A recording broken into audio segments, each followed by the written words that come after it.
Today we're going to be exploring Unit 5, Lesson 3, Slope of a Line on pages 122 and 123. Slope describes the steepness of a line, and when we think about slope, we think about steepness, and here we have two hills, and if we imagine that there was a line on the edge of this hill, right, that was going from here to here, we could use slope to calculate the change in the x and the y values. Let's explore this further. When we think about slope, we need to calculate something that we're going to be referring to as the rise over run. It certainly looks like rise divided by run, but it's not. What is rise over run? So run, if we're going to define it, is going left or right. And let's say Tyrone's getting ready to dunk. He's going to run to the left, and this actually would be a negative, and then he's going to jump really high in the air, right? And we know that that's going to be the rise. Tyrone's got quite the vertical leap. And so again, we're going to be using this equation, rise over run.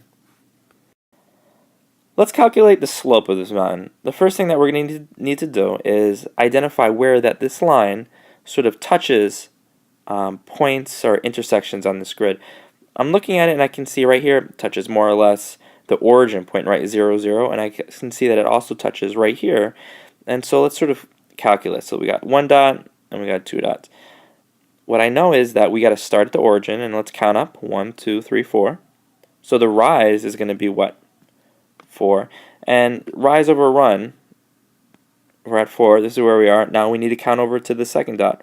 1, 2, 3. Run is left and right, right? So it's going to be 4 over 3, and that's our slope.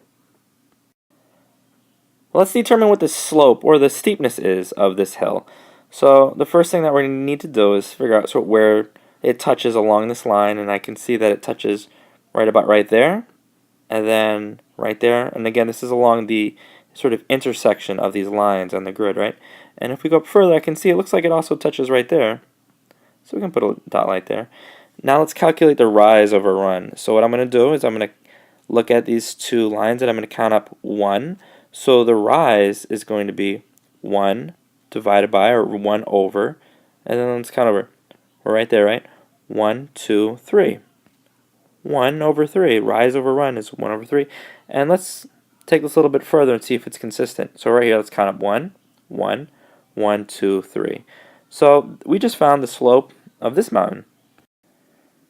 Let's calculate the slope of this hill. So the first thing that we're going to need to do again is identify where this slope sort of touches on the intersections of this grid, and I can see it's right here, and let's say it's right about right there, right? So we need to calculate the rise over run, and we're going to be going down, because even though rise, we typically mean go up, it also means go down. It's going to be vertical, and I see that we're going down 3, so the rise is going to be -3 because we're going down, and because we're going to the right, it's going to be a positive, and so we're right here, and how many are we going over? Just 1. So the slope is going to be -3 over 1. That's our slope. That's the steepness of this hill.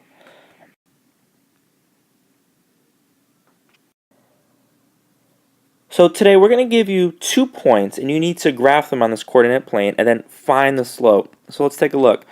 We've got our 2 points right here, 5 and 7, and then 3 and 4. So 5 and 7, we know we're going to count over 1, 2, 3, 4, 5. And then we're going to count up, because it's a positive, 7. So our first point is right, it's right there, right at the very top.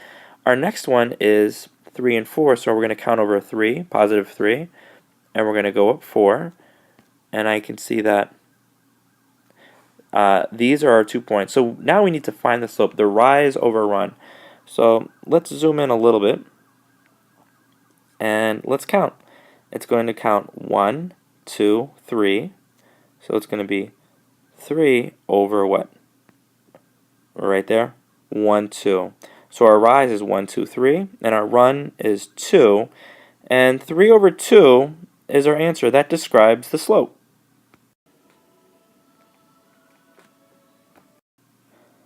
Let's take a look at this next set. I see it's ordered pairs is -1 and 3, and 2 and -2. So I never want to forget to label these. And I can see that we've got our x coordinate and our y coordinate.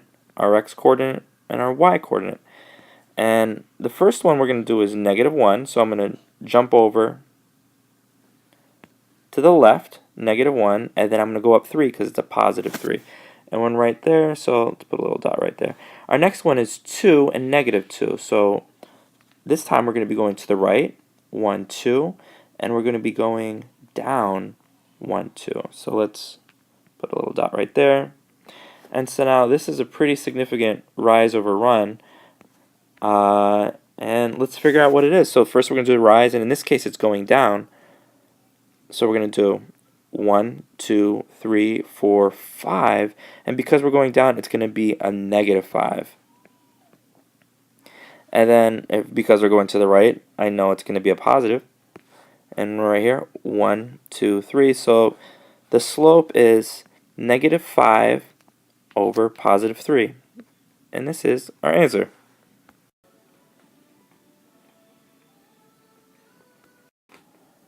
So one last time, we're going to be finding the slope that contains a line with each of these points. And I know that we have our x value, our y value, and our x value and our y. When we look at this first one, I can see that it's 0 and -2, so that looks like we're going to be not moving at all and then simply going down 2. So let's plot that on the graph. Starting at 0, we're not moving at all, then going down 2, so first dot's going to go right there. Our second dot is 4 and 3, so I'm going to count over 4. 1, 2, 3, 4, and then we're going to go up 3. 1, 2, 3. Nice. And so let's calculate this. Let's calculate this slope. Again, rise over run. And I see that we're right here, so we're going to count up 1, 2, 3, 4, 5.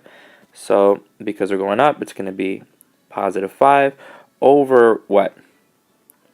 1, 2, 3, 4. And I also know that if I look right there, I can go straight up. So the slope of this line is 5 over 4.